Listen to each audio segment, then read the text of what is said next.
Hi everyone and welcome back to Teaching Bee. So in today's lesson what we are going to be doing is mixed numbers multiplied by a whole number, and then we will reduce if possible, or if needed I should say. So let's do the problem. 3 and 5 6 times 3. So the very first step what we want to do is, since we're working with a fraction, we want to make this into a fraction. Both of them, our mixed number into a fraction and our whole number into a fraction. So for the mixed number, the rule is we take our denominator and we multiply it by our whole number, and then we add whatever is on top in our numerator.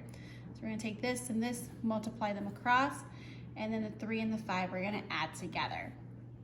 So we have 6 times 3, which is 18.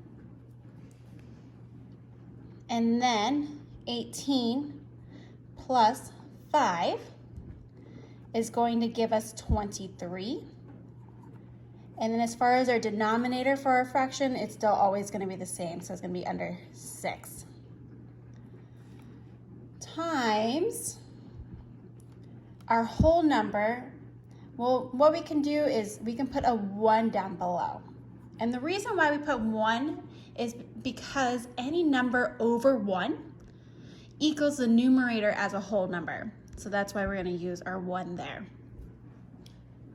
So now we have the problem of 23 over 6 times 3 over 1.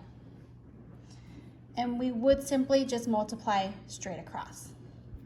Well, 23 times 3 is a pretty big number to work with. So we want to see in our multiplication problem itself, can we reduce, if any, here? And the answer is yes. We can reduce our 3 and our 6.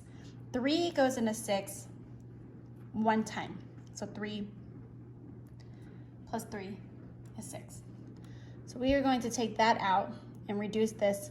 3 times 2 is 6. 3 times 1 is 3.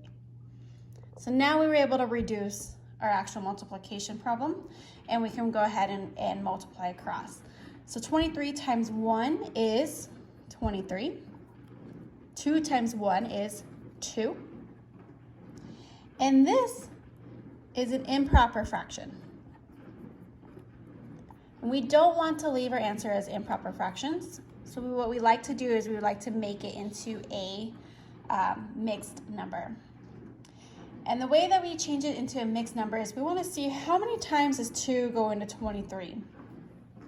Well, we know that 2 times 11 is 22. And that's probably the closest we can get, that is the closest we can get to 23. So we have 11 times that we can go into 23, but we still have one more to get to 23. So we're going to put that extra 1 right on top on the numerator, and then we're going to keep our denominator the same, so our 2. So our improper fraction turned into a mixed number is going to be 11 over 1/2. If you have any other questions or any other problems you'd like me to solve, please put them down in the comments below. Otherwise, thank you for always watching, and please subscribe to my channel, and have a great day. Thanks.